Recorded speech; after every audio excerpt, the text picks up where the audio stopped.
from the Quillbot co-writer, the next thing is the summarizer. You can click on summarizer, and what it does is it simply summarizes any kind of content.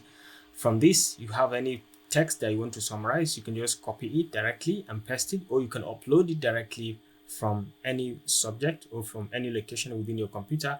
For example, this text that we have used, if you want to summarize the content, you can just bring it in directly and it's going to summarize it for you. You can control the length of the summary from here. You can make it longer, or you can make it shorter, or you can leave it at default if you so wish.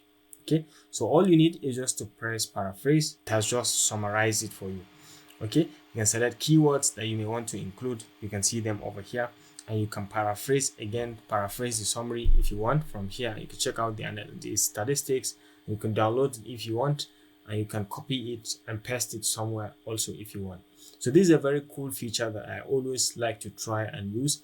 If you have even other content that you want to summarize that are larger or longer than this, there are many more text than this. For example, you can come in here and copy some of this abstract and ask it to paraphrase or to summarize this.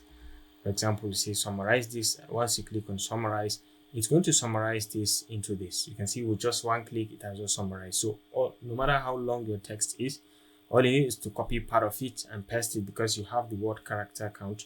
Once you copy, you paste in here, and you'll be able to see it has summarized everything in 3 sentences and 55 words. Okay, so depending on how you want to use it, you can always delete, or you can always copy or download the content if you want outside, and to use it outside of Quillbot. So I think that does it for this tutorial on how to use the summarizer to summarize any kind of text that you have within your document. So thanks for watching, and I will see you in the next video. Bye.